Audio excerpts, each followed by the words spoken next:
आज मैं पितृ तर्पण के संबंध में अपना विचार व्यक्त करूंगा। अभी पितृपक्ष चल रहा है। पितृपक्ष में लोग पितरों को तृप्त करने के लिए तर्पण करते हैं। ये हिंदू धर्म की परंपरा है।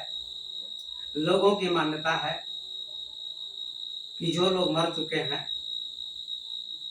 उनको तर्पण करके तृप्त किया जा सकता है, प्रसन्न किया जा सकता है। लेकिन क्या आपने कभी चिंतन किया कि जो लोग मर गए हैं आपके परिवार में, आपके पिता, दादा, परदादा, जो भी मर चुके हैं, उनको आप तृप्त करने के लिए तर्पण करते हैं, श्राद्ध करते हैं, पिंडदान करते हैं। लोग गया भी जाते हैं और वहाँ श्राद्ध करते हैं, पिंडदान करते हैं। लेकिन क्या कभी लोग चिंतन करते हैं कि श्राद्ध का क्या अर्थ होता है, तर्पण का क्या अर्थ होता है, पिंडदान का क्या अर्थ होता है? इसके बारे में बहुत कम लोग जानते हैं।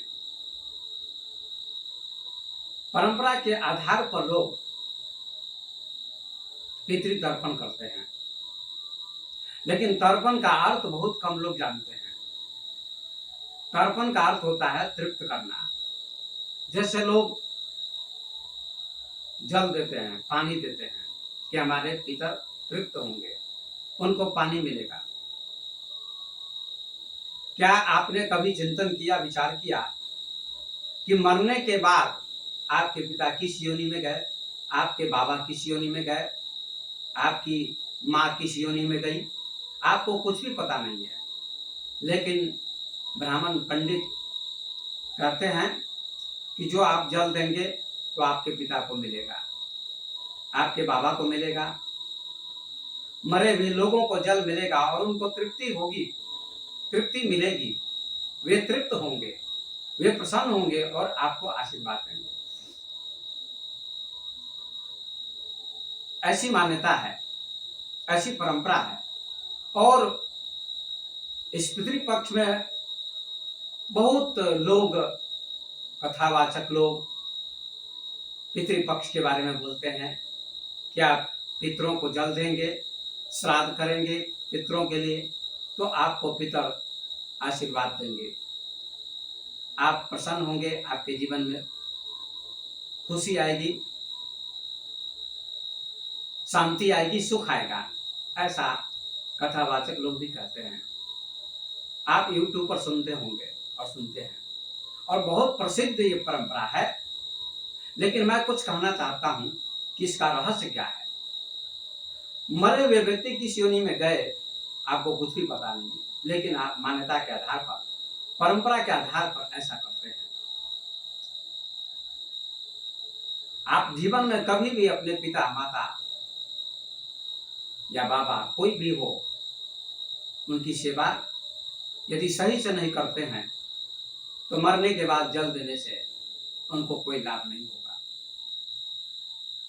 गया जी में लोग श्राद्ध करने जाते हैं, पिंडदान करते हैं, मरने के बाद भी, बहुत दिन हो जाने के बाद भी परंपरा के आधार पर वर्षों से लोग प्रति वर्ष पितर को तृप्त करने के लिए तर्पण करते हैं, जल देते हैं और गया जी में जाकर श्राद्ध करते हैं, पिंडदान करते हैं। श्राद्ध का अर्थ होता है, बहुत कम लोग जानते हैं श्राद्ध का अर्थ। पढ़े लिखे लोग भी परंपरा के आधार पर ही तर्पण करते, जल देते हैं और श्राद्ध करते हैं पिता के नाम पर, पितर के नाम पर, मरे हुए व्यक्ति के नाम पर। लेकिन तर्पण का अर्थ होता है तृप्त करना। पिंडदान का अर्थ होता है, पिंड माने शरीर, जीवित में ही अपने माता पिता के लिए आप पिंड दान कर दीजिए, शरीर दान कर दीजिए। मतलब अपने शरीर से उनकी सेवा कीजिए, उनको भोजन दीजिए, उनको सुख पहुंचाइए, उनके चरण दबाइए। ये क्या है? पिंडदान है, असली पिंडदान है। और मरने के बाद, मृत्यु के बाद जो पिंडदान दिया जाता है वो परंपरा मात्र है। उसे कुछ भी पिता को सुख नहीं मिलेगा, मरे हुए व्यक्ति को सुख नहीं मिलेगा, लेकिन एक परंपरा बन गई है। और श्राद्ध का अर्थ होता है श्रद्धा पूर्वक किया गया काम श्राद्ध है। तो जीवन में ही जब माता जीवित हो, पिता जीवित हो, बाबा जीवित हो, उन सब की सेवा जीवन में करनी चाहिए। श्रद्धा पूर्वक सेवा करना ही श्राद्ध है। असली श्राद्ध का यही अर्थ है, ये रहस्य है। और जब माता जीवित हो, पिता जीवित हो, बाबा जीवित हो, तो उनको जल पिलाना चाहिए समय पर, उनको समय पर भोजन देना चाहिए, उनके चरण दाबने चाहिए, बीमारी में पूरी सेवा करनी चाहिए, कोई दुख नहीं पहुंचाना चाहिए। ये क्या है? असली श्राद्ध है। प्यास लगी हो उसी समय जल उनको पिलाना चाहिए, तो उनको तृप्ति मिलेगी और आपको आशीर्वाद मिलेगा। जीवन में बहुत आशीर्वाद मिलेंगे। मरने के बाद वो किस योनि में गए, आप कितना भी जल डालिए, जल चढ़ाइए, जल अर्पण कीजिए, उनको मिलेगा कि नहीं मिलेगा आप जानते हैं? नहीं जानते हैं। जब जीवित थे पिता, जीवित थी माँ, जीवित थे बाबा, तो आपने समय पर जल नहीं दिया, उनकी सेवा नहीं की, उनको तृप्त नहीं किया, उनको दुख पहुंचाया, उनको कष्ट पहुंचाया, और मरने के बाद आप जल देते हैं। ये अज्ञानता है। ये मैं नहीं कहता हूं, शास्त्र कहते हैं।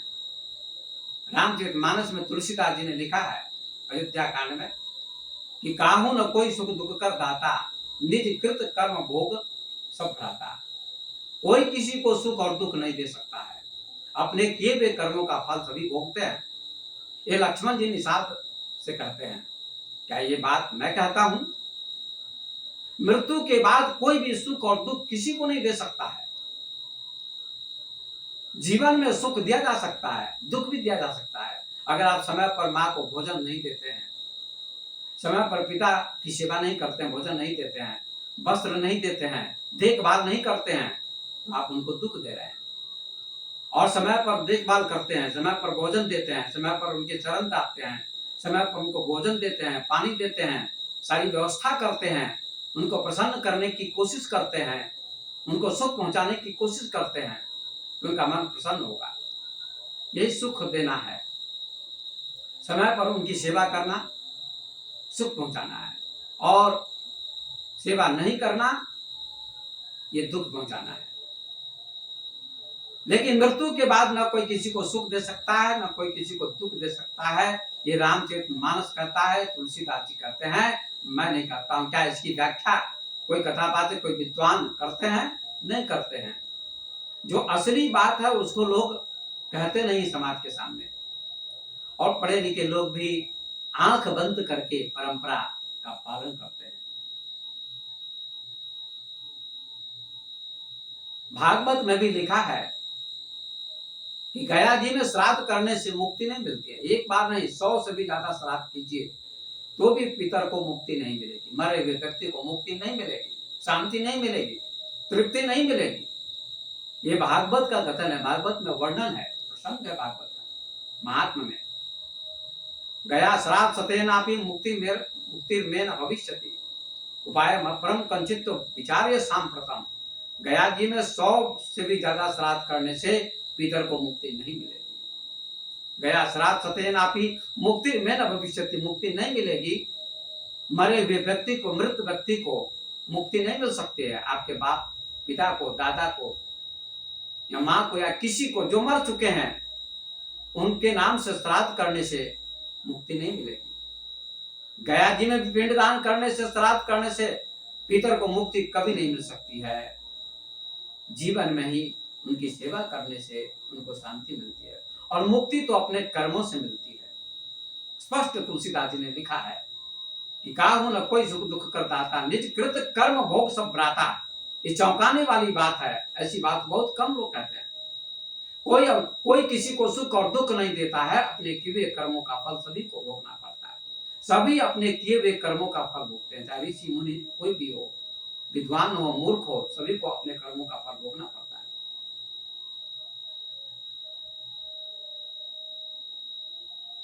तो भागवत ने भी स्पष्ट किया है कि मृत्यु के बाद आप किसी व्यक्ति को सुख नहीं दे सकते हैं, न दुख दे सकते हैं। जीवन में ही सुख दे सकते हैं, दुख दे सकते हैं। इसलिए मैं निवेदन करूंगा कि माता पिता गुरु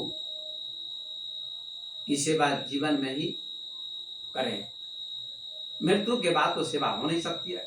अगर आपके माता पिता अच्छे नहीं थे, अगर शराब पीते रहे होंगे, मांस खाते रहे होंगे, गलत कर्म करते रहे होंगे, तो उनको अच्छी योनि नहीं मिली होगी। और अच्छी योनि नहीं मिलेगी तो क्या आप उनकी योनि को बदल सकते हैं जल देकर? जीवन में ही भोजन नहीं कराया, जीवन में समय पर जल नहीं दिया, पानी नहीं दिया, और मृत्यु के बाद आप पानी देते हैं, जल देते हैं, तो क्या उनको तृप्त किया जा सकता है? कभी नहीं। ना भोगते छेते कर्म कल्प कोटि सतैरपि अवश्य में भोक्तव्यम कृतम कर्म शुभाशुभम।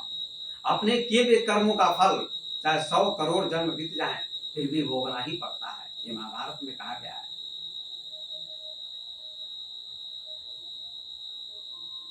देह धरे का दंड है सब काहू को होए, ज्ञानी भोगे ज्ञान से मूर्ख काटे रोए। देह धारण करने का दंड सबको भोगना पड़ता है। अच्छा कर्म करेगा तो सुख मिलेगा, और बुरा कर्म करेगा तो दुख मिलेगा। चोरी करेगा तो पकड़ा जाएगा तो दंड मिलेगा। समाज की सेवा करेगा, माता की सेवा करेगा, पिता की सेवा करेगा, दीन दुखियों की सेवा करेगा, भूखे को भोजन देगा, प्यासे को पानी देगा, नग्न को वस्त्र देगा, रोगी को दवा देगा कोई व्यक्ति, तो उसको इसी जीवन में सुख मिलेगा। और जिनको दवा मिलती है, भोजन मिलता है, पानी मिलता है, वस्त्र मिलता है, ऐसे लोग आपको दुआएं देते हैं, आशीर्वाद देते हैं, और आपको सुख मिलेगा, और उनकी आत्मा को भी प्रसन्नता होती है।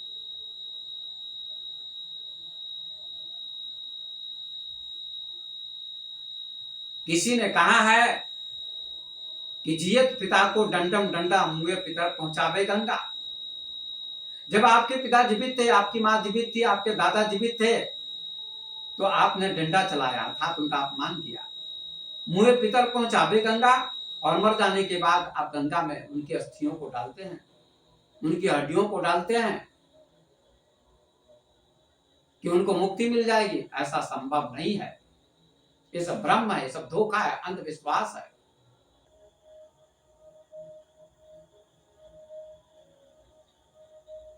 तो मैं कह रहा था, मृत्यु के बाद आप न सुख दे सकते हैं न दुख दे सकते हैं अपने पितरों को।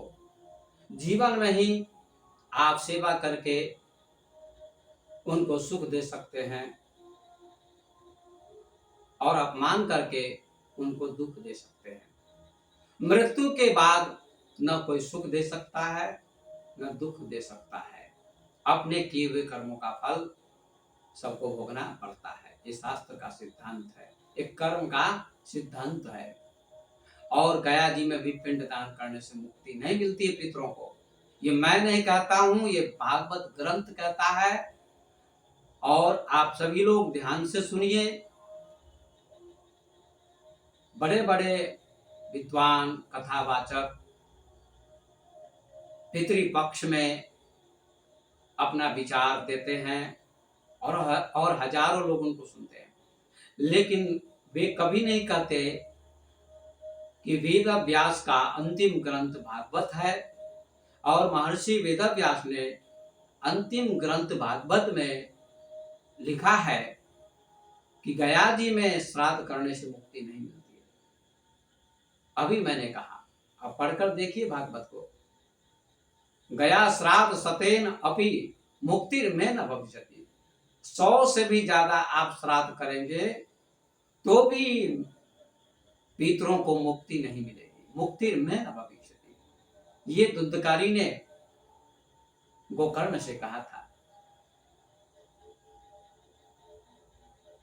उसके लिए भागवत कथा की गई थी, और तब उसका उद्धार हुआ था, ऐसा वर्णन है। तो गया जी में भी पिंड दान करने से, श्राद्ध करने से मृतक व्यक्ति को, पितर को मुक्ति नहीं मिलेगी। ये भागवत का संदेश है, भागवत का कथन है। ये मैं नहीं कहता हूं, लेकिन पढ़े लिखे लोग भी आंख बंद करके परंपरा को मानते हैं।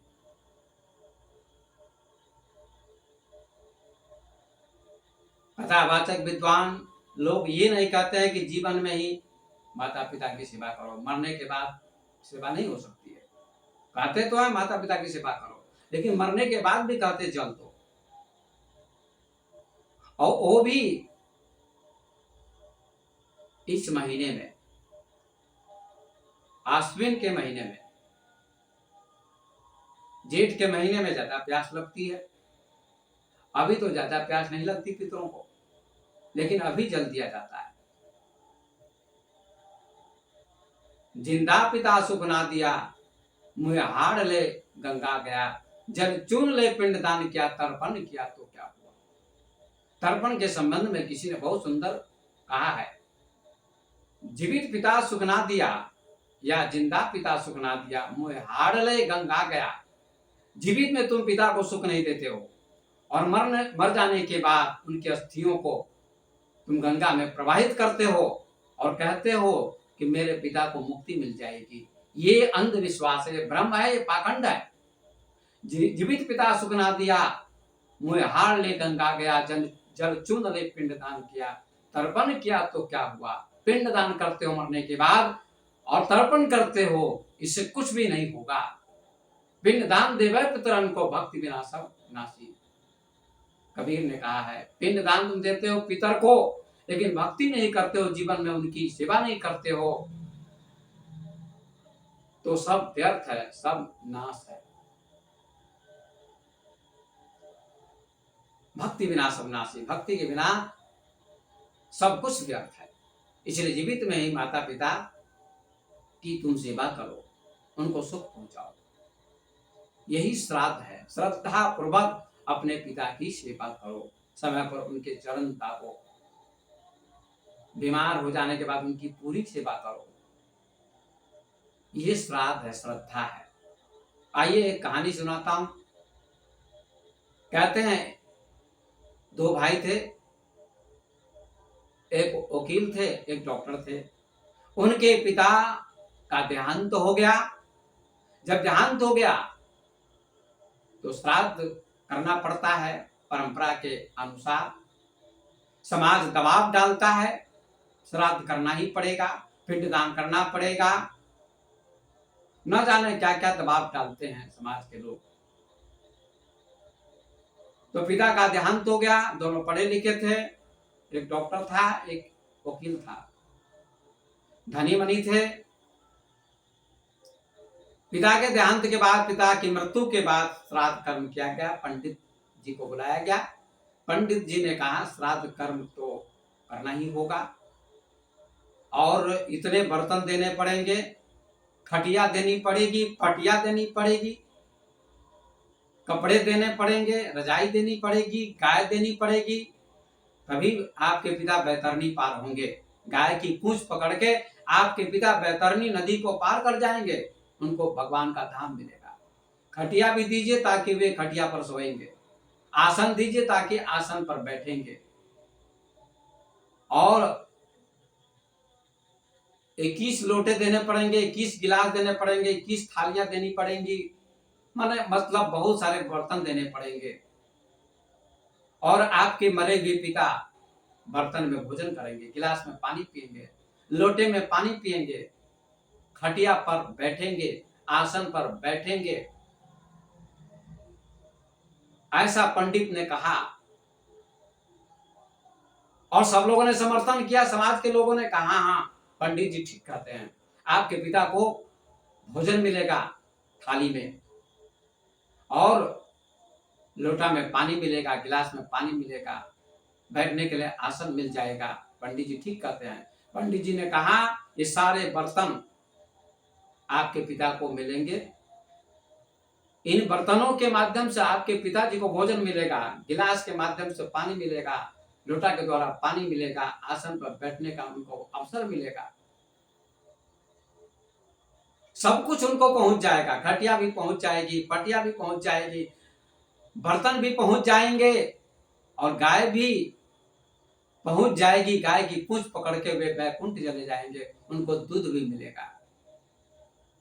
एक भाई तो कुछ नहीं बोला, वकील कुछ नहीं बोला, जो डॉक्टर था उसने पंडित जी से कहा, ब्राह्मण से कहा, पुरोहित से कहा जो पुजाने आए थे उनसे कहा कि पंडित जी, अच्छी बात है, मेरे पिता को आपके द्वारा सब कुछ मिल जाएगा, सब कुछ पहुंच जाएगा, सारी चीजें पहुंच जाएंगी, लोटा भी पहुंच जाएगा, गिलास भी पहुंच जाएगा, खटिया भी पहुंच जाएगी, पटिया भी पहुंच जाएगी, आसन भी पहुंच जाएगा, गाय भी पहुंच जाएगी और गाय का दूध पीने का मौका उनको मिलेगा, भोजन थाली में करने का मौका मिलेगा, गिलास में पानी पीने का मौका मिलेगा, आसन पर बैठने का मौका मिलेगा, आपके माध्यम से सारी चीजें उनको उनको मिलेंगी। अच्छी बात है। लेकिन हमारे पिताजी को दम्मा की बीमारी थी, उनको खांसी होती थी, तो प्रतिदिन डॉक्टर उनको इंजेक्शन देते थे,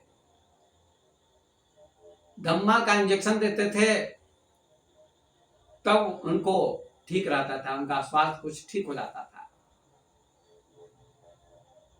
अब तो वो मर चुके हैं, उनकी मृत्यु हो चुकी है, तो आपके माध्यम से सारे बर्तन पहुंच जाएंगे उनको, गाय भी मिल जाएगी, गाय का दूध भी पीने को मिलेगा उनको, तो आपके माध्यम से सुई भी पहुंचनी चाहिए, इंजेक्शन भी पहुंचना चाहिए।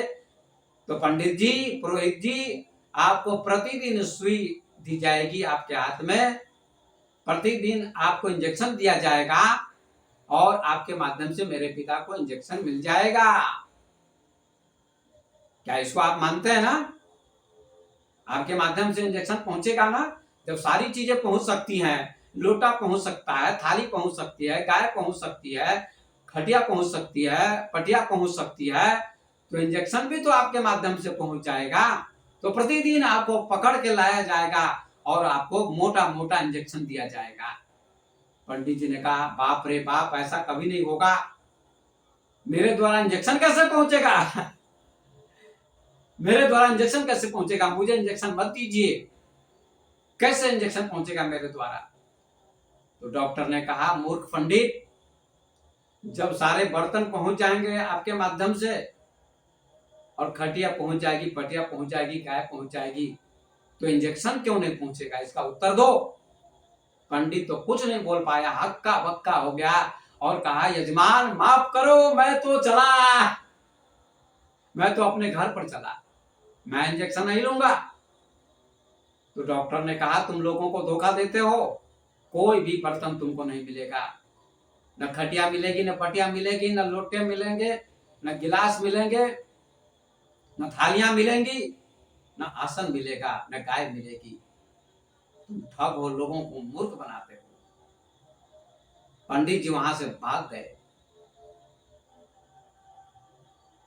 श्राद्ध छोड़कर भाग गए। मेरे सज्जनों, इस कहानी से आपको बहुत बड़ी शिक्षा मिलेगी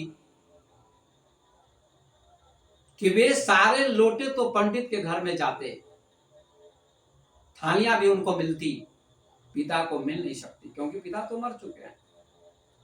मरे हुए व्यक्ति को कैसे अब थाली मिलेगी? क्या पता उनको भैंस की योनि मिल गई हो तो थाली में भोजन करने का मौका मिलेगा। उनको तो नाद पत्थर का बना होता, उसी में भूसा मिलेगा, उसी में घास मिलेगी और वे खाएंगे, यदि पशु हो गए होंगे तो। और यदि आदमी भी हुए होंगे, आदमी की योनि मिली होगी, तो भी आप लोटा नहीं पहुंचा सकते। अब जो दूसरा पुत्र उनको मिलेगा, वही लोटा देगा, थाली देगा, भोजन देगा, आसन देगा, सेवा करेगा। अब ये पुत्र कुछ नहीं कर सकता है, अब उस जन्म का पुत्र सेवा करेगा। तो मेरे कहने का तात्पर्य यह है कि आप जीवित में ही माता पिता गुरु की सेवा करें, तो आपको माता पिता का आशीर्वाद मिलेगा। शास्त्रों में बहुत कुछ लिखा हुआ है, लोग तर्क देते हैं, लोग तर्क देते हैं कि मृत्यु के बाद भी भावना के आधार पर उनको सुख मिलता है।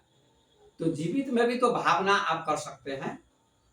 जब माता जीवित होती है, पिता जीवित होते हैं, बाबा जीवित होते हैं, तो आप अच्छी भावना उनके प्रति कर सकते हैं। आज वर्तमान समय में आप देखेंगे, देखने को मिलेगा इस शिक्षा के युग में पढ़े लिखे लोग हो चुके हैं, शिक्षित लोग हो चुके हैं, शिक्षा का विकास हो गया, विज्ञान का विकास हो गया, इतने शिक्षित लोग हैं, फिर भी बहुत से माता पिता वृद्धा आश्रम में चले जाते हैं। क्यों क्यों उनको जाना पड़ता है वृद्धाश्रम में? क्योंकि बच्चे सेवा नहीं करते, बेटे सेवा नहीं करते। आपने शिक्षा प्राप्त की, आपने ज्ञान प्राप्त किया, डिग्री प्राप्त की, लेकिन माता पिता के प्रति आपकी अच्छी भावना नहीं होती है, तो आपको आशीर्वाद नहीं मिलेगा। भावना ही करनी हो अच्छी तो जीवित में ही कीजिए। माता के प्रति अच्छी भावना होनी चाहिए, पिता के प्रति अच्छी भावना होनी चाहिए, बाबा के प्रति अच्छी भावना होनी चाहिए, तो आपको उनका आशीर्वाद मिलेगा। तो बंधुओं, सज्जनों, ये परंपरा चल रही है, मैं तो रोक नहीं सकता और चलती रहेगी। लेकिन जो लोग मेरे विचार को सुनते हैं, उनसे मेरा निवेदन है कि आप जीवित में ही माता पिता की सेवा करें, तो आपको आशीर्वाद मिलेगा, उनकी दुआएं मिलेंगी। मरने के बाद कुछ भी नहीं होता है। मरने के बाद वो कहाँ चले जाते हैं, आपको कुछ भी अता पता नहीं। न पंडित जी को पता होता है कि मृत्यु के बाद आपके पिता कहाँ गए, आपकी माँ कहाँ गई, आपके बाबा कहाँ गए, किसी को भी कुछ पता नहीं होता। लेकिन परंपरा के आधार पर लोग चलते हैं और जल देते हैं कि तर्पण किया जाता है। हम पिता को तर्पण कर रहे हैं, पितर को तर्पण कर रहे हैं, पितृ तर्पण किया जा रहा है, पितृ को तृप्त किया जा रहा है। मेरा निवेदन है मेरे भैया, मेरे सज्जनों, कि जीवन में ही आप तृप्त कीजिए अपनी माता को, अपने पिता को, अपने बाबा को तृप्त कीजिए, तो आपको आशीर्वाद मिलेगा। ये पितृ तर्पण का रहस्य है। तो पितृ तर्पण क्यों किया जाता है? पितर को तृप्त करने के लिए, पितर को तृप्त करने के लिए आप जल देते हैं। ये आपकी अपनी भावना है। तो जल पहुंचता है या नहीं पहुंचता है आप नहीं जानते। जीवन में ही जल पिलाइए, भोजन दीजिए, उनकी सेवा कीजिए। यही असली पितृ तर्पण है। मतलब पिता को तृप्त करना, माता को तृप्त करना, बाबा को तृप्त करना, यही असली पितृ तर्पण है। और मैंने शास्त्र का भी प्रमाण दिया। गोस्वामी जी ने लिखा कि काहु न कोई सुख दुख करता था, निज कृत कर्म भोग संप्राता। कोई किसी को सुख और दुख नहीं दे सकता है, अपने किए हुए कर्मों का फल सभी को भोगना पड़ता है। ऐसा गोस्वामी तुलसीदास ने भी कहा है और कबीर ने भी कहा है, आपन कर्म न मिटो जाई। अपना कर्म मिटाया नहीं जा सकता, उसका फल आपको भोगना पड़ेगा। और भी शास्त्रों में ऐसा उल्लेख है और भागवत में भी उल्लेख है कि पिंडदान से और श्राद्ध से मरे हुए व्यक्ति को मुक्ति नहीं मिलती है।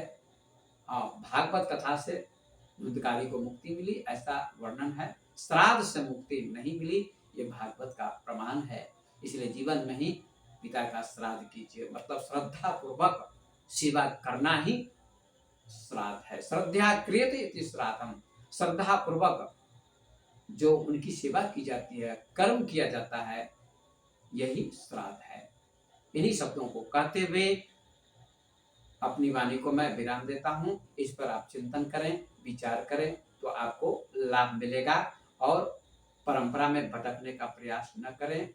परंपराएं बहुत गलत भी होती हैं, अच्छी भी होती हैं, लेकिन बहुत सारी परंपराएं गलत होती हैं। तो मृत्यु के बाद कोई किसी को सुख न दे सकता है, न दुख दे सकता है। जीवन में सुख और दुख दिया जा सकता है सेवा के माध्यम से, अच्छे कर्म के माध्यम से, अच्छी भावना के माध्यम से सुख और दुख माता पिता को पहुंचाया जा सकता है। और यही असली तर्पण है। मैं अपनी वाणी को विराम देता हूँ। धन्यवाद।